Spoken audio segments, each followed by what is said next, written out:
Phase 1 of the Marvel Cinematic Universe started with a bang and ended with a movie that was absolute perfection. This is the story.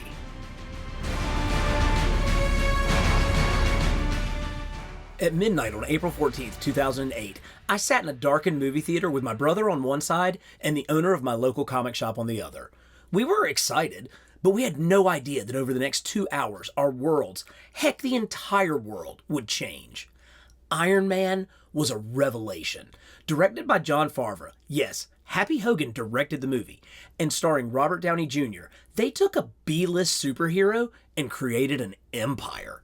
It's hard to remember that Downey was a Hollywood outcast at the time, having spent almost a year in prison for cocaine-related charges. But Downey was the perfect casting, embodying every aspect of Tony Stark's character. And Favreau made the bold choice at the time to respect the comic book origins of the character and not try to pander to a non-comic reading audience. It was a perfect adaptation. I mean, it really was Iron Man on the screen. And that resonated with moviegoers to the tune of $500 million at the box office. Then came the greatest MCU tradition, the after credits scene. I'm here to talk to you about the Avenger Initiative. A movie as revolutionary as the first Iron Man film certainly deserves revolutionary action figures to go with it. And so let's start out with one of the most revolutionary ones, and that's the Iron Man Mark I armor by SH Figuarts. This is a relatively new figure, but I am just so impressed by the level of detail that they put into this thing. When I first got it, I thought it would have some metal parts. It doesn't. It's all plastic, but you can't tell. I mean, the way that the light shines off of this and the way that the armor looks, you would think that this whole thing was made out of metal, but it's really all about the unbelievable detail that they got into this. I mean, it really does. I mean, you get the sense that Tony made this thing out of old lawnmower parts in that cave. It just, and it really shines through on this spectacular action figure. Now, this is what modern technology can do. This is what, when you've got a huge budget and you're selling a high-end action figure, what you can get. But if you go all the way back to Hasbro's original efforts back in 2008, when the movie first came out, you still have to be pretty impressed with what they did at like a $6.99 price point. I mean, this was the one from the Iron Man line, and all of that sculpting detail is still in there. I mean, this is actually a really great representation of that Mark I armor, only this was mass market, available at Walmart, available everywhere. Now, no, you're not going to get the kind of detail that you get out of an SH Figuarts figure, but I still contend that's a pretty great toy, all things considered. Now, they don't compare necessarily, but if you go pound for pound and age for age, I mean, this is 15 years later than this one. I don't know, it's pretty solid, but great start to our look at these figures with the Mark I armor. Hasbro also brought us a really nice version of the Mark III armor. So again, this was the one that was in the Iron Man 1 line.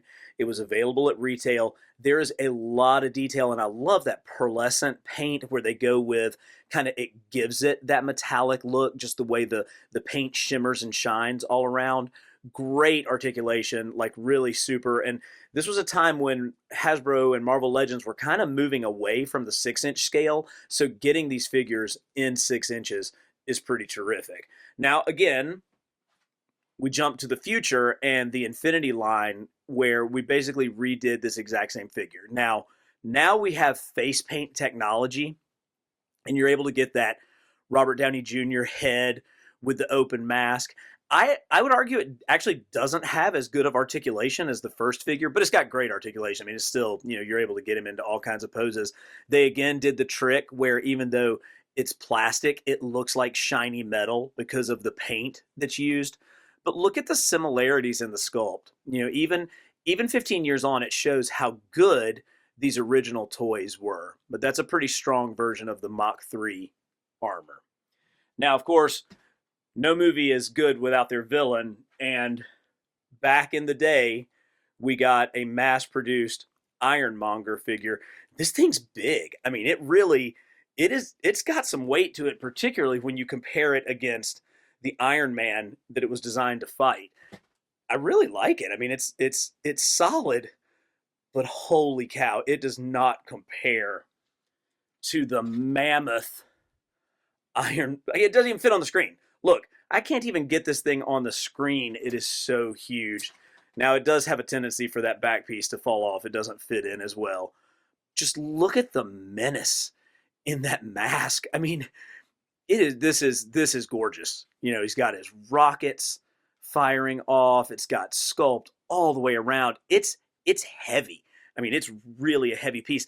I love that clear plastic over the top of the arc reactor for this one. It really gives it a nice touch of detail.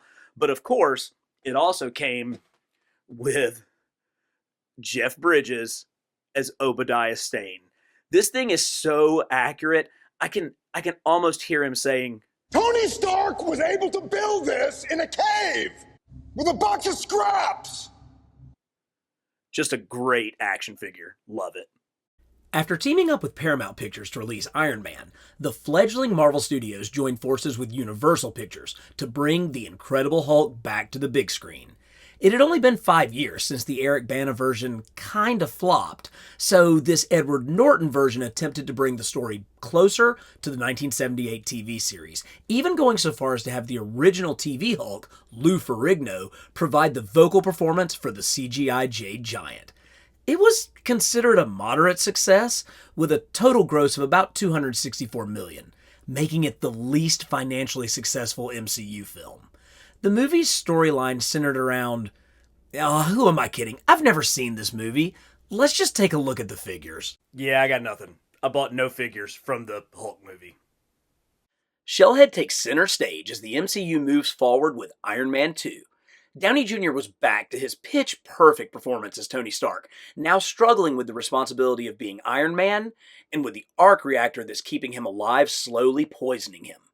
The film kind of flirted with the famous demon in a bottle storyline from the comics, where Stark's alcoholism takes him to rock bottom, but it never really committed to it.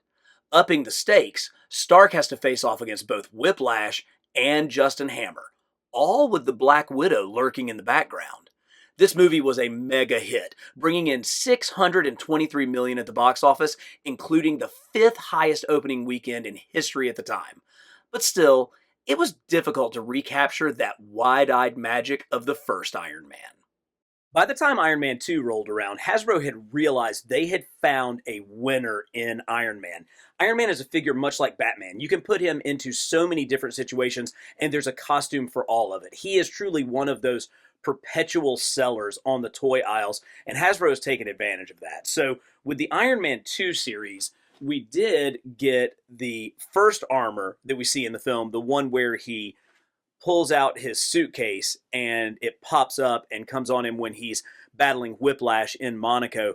This is a pretty cool armor. I thought at the time, I'm like, oh, is this how they're going to do the Silver Centurion armor? Because he's got the red and silver motif. And that's probably what they were thinking with that.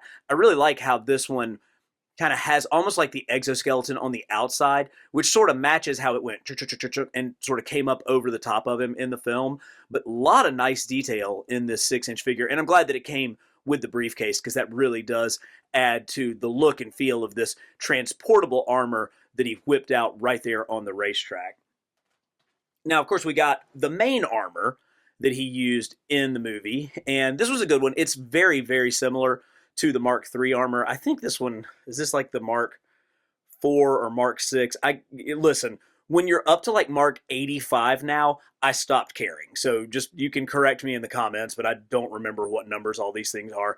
The biggest thing here is the change in the shape of the arc reactor. And again, that's actually reminiscent of the change to the Silver Centurion armor in the comics, where it went from the classic round center to more of a triangular one.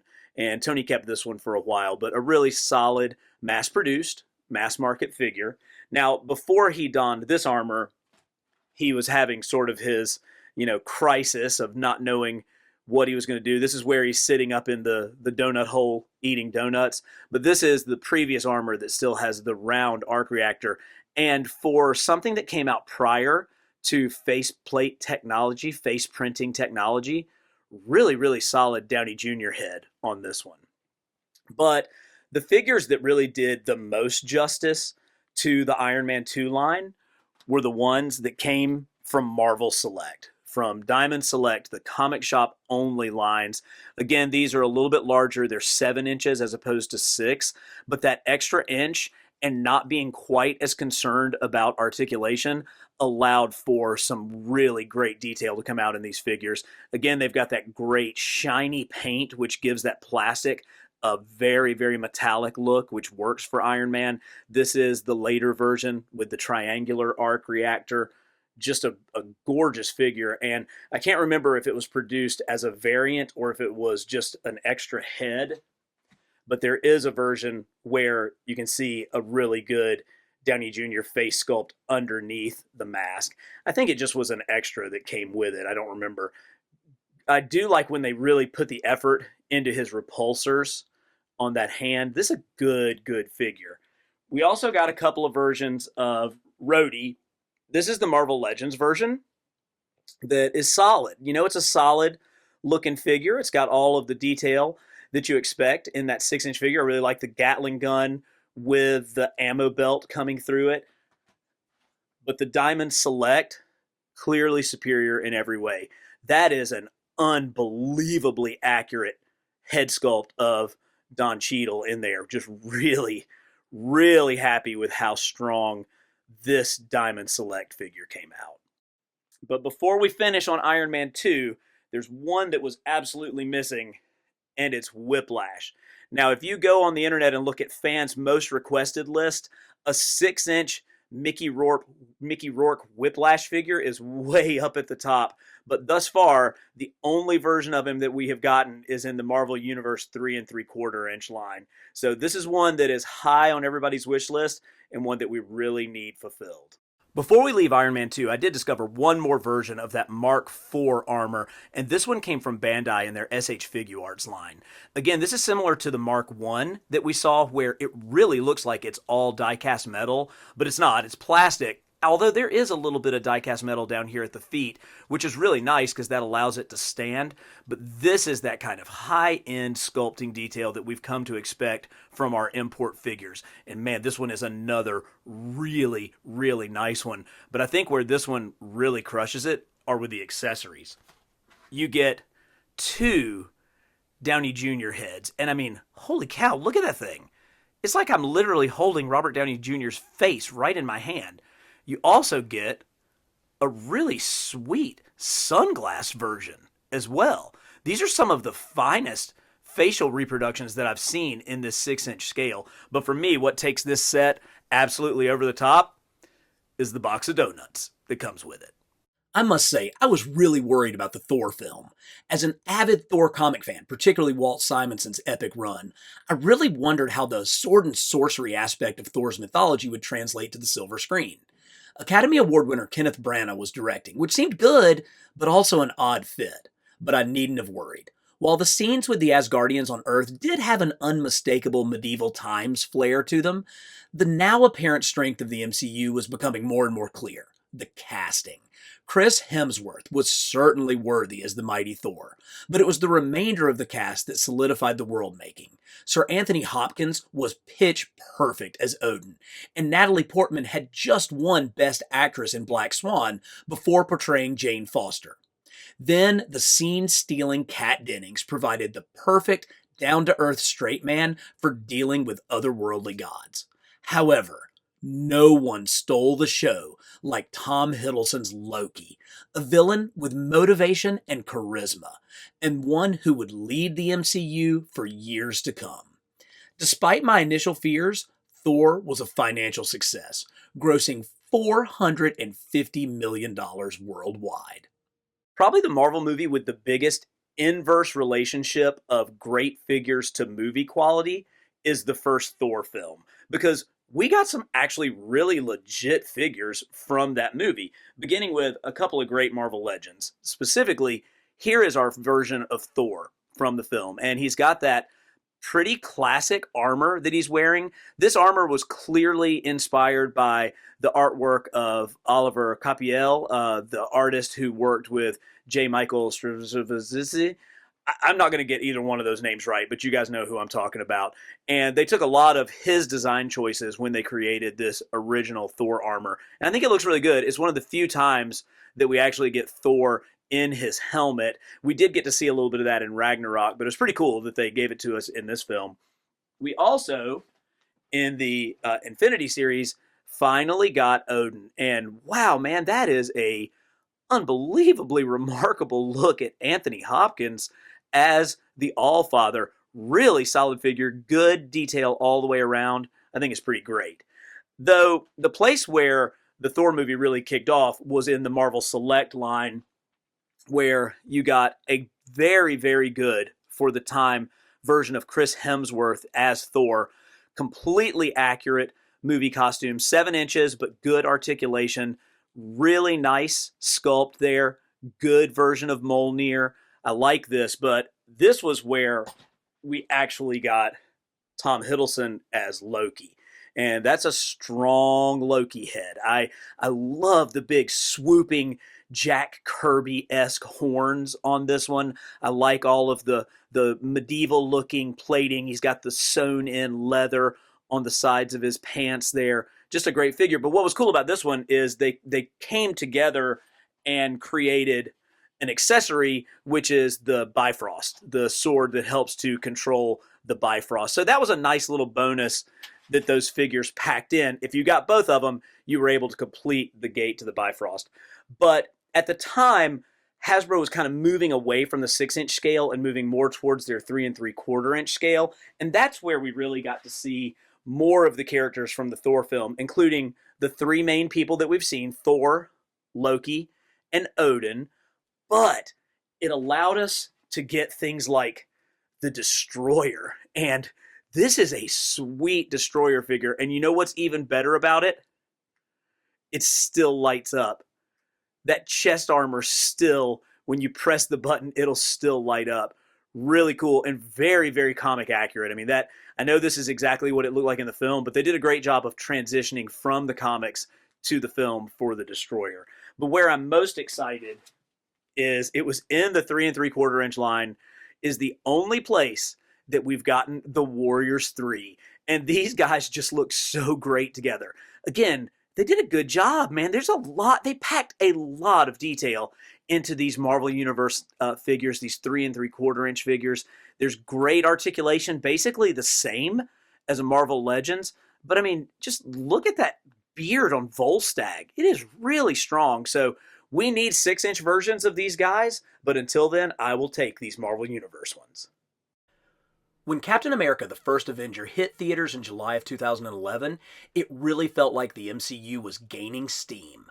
The secret recipe had been perfected. First, stay true to the source material, but take advantage of 60 years of story in order to combine it into its best form. Second, cast the perfect lead. Chris Evans, the former Human Torch, has become the Sentinel of Liberty, the true star-spangled man, with a portrayal of Cap that is earnest and loyal without being patronizing.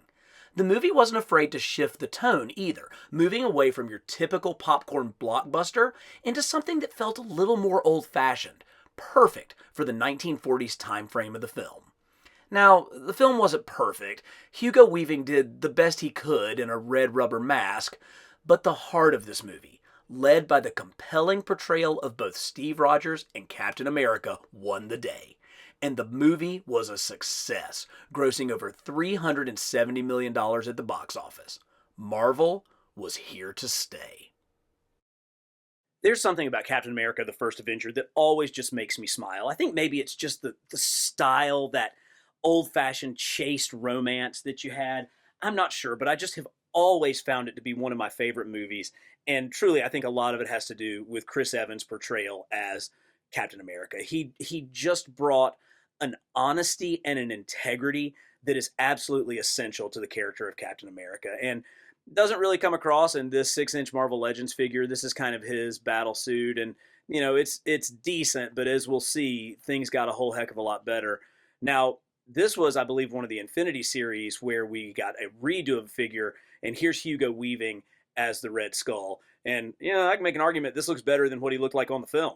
They tried, and Red Skull's pretty hard to pull off, but action figure-wise, that's really, really great.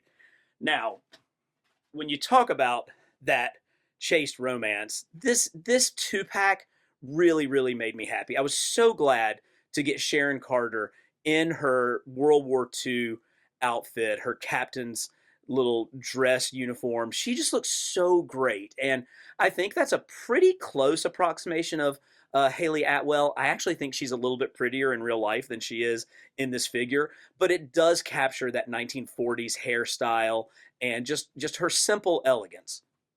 But this figure is the tops. Look at that. That looks as good as a Hot Toys sculpt of Chris Evans. I like that you can see his, show Captain America suit underneath. He has exactly what a soldier would be wearing. He's got all of his tactical gear. He's got his sidearm. And of course, he's got the original shield. This is a masterpiece. I am just absolutely in love with this figure, and I think it perfectly represents the movie. But once again, Marvel Legends was kind of in limbo at the time, and we weren't getting a ton of 6-inch figures, so we had to look to Diamond Select to fill the gap, and they did so admirably. This is their Captain America from that time.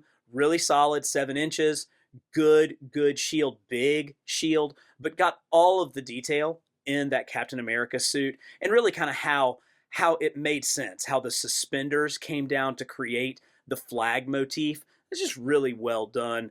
All the details like the clasps and things. He's got his holster there for his gun. And they did a nice job with the Red Skull. And I can't find it, but these two also, when you got them both together, they came together and created like a cosmic cube backdrop. So, or the Tesseract, whatever we're gonna call it in the movie. I'm a comic book guy, so I'm always gonna call it the Cosmic Cube. Plus, he's got his classic kind of German pistol there. But really, really solid. Little Hydra action on the belt. Again, on the arm. So nicely done.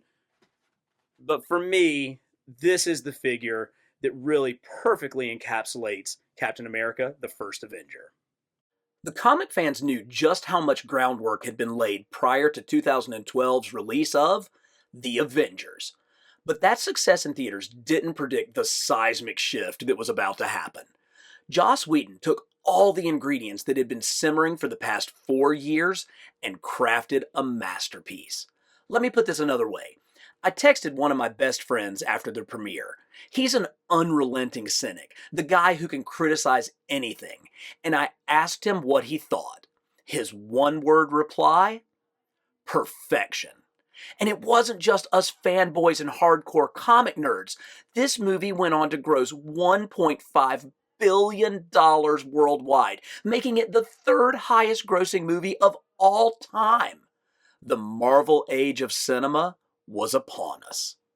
I've mentioned it several times that during the era of the Phase 1 Marvel movies, Hasbro was trying to find their way. They hadn't really decided if they were going to dedicate themselves to the 6-inch scale that Marvel Legends had been, or if they were going to focus more on the 3 3/4-inch Marvel Universe line. And what that left us with at the time of the Avengers movie was kind of a hodgepodge of figures. The only real 6-inch figures that we got were a Walmart exclusive line that I personally thought looked terrible. And because, one, I don't really have a Walmart very close to me.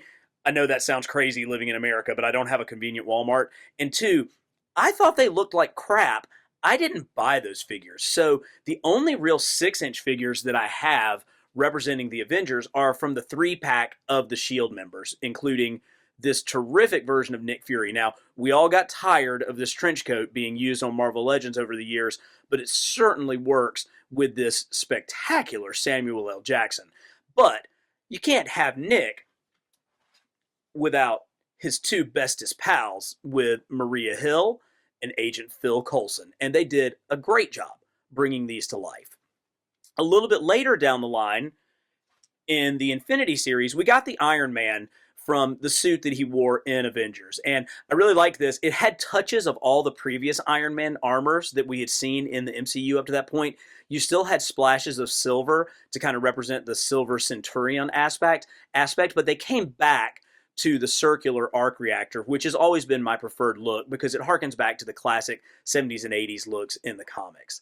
The only other really kind of major figure that I got from this time was the Diamond Select Hulk, and it's great. I mean, boy, this thing is a true monster. It is the Jade Giant himself. Really cool look. Definitely looks like Bruce Banner from the films. But this was the only one of the Diamond Selects that I've ended up keeping during all of this time frame. So if we want to see the 5 main members, 6, maybe I should count a little bit better, the 6 main members of the Avengers, we're going to have to look at a different scale to do that. And I've got 2 great examples here. First, let's look at the Marvel Universe, the 3 3/4 inch line of our main Avengers. So here's Tony in the armor that we just saw. Really nicely done. I like that pearlescent. I love that light up blue arc reactor. Solid figure. Good Hulk. Definitely a movie style. You can tell from the pants and you can tell from the head sculpt. And also just sort of how he's a little bit smoother. A lot of our comic Hulks have more muscle striation than that. This one really looks more like what we got with a movie Hulk. We did finally get a good version of Clint Barton Hawkeye.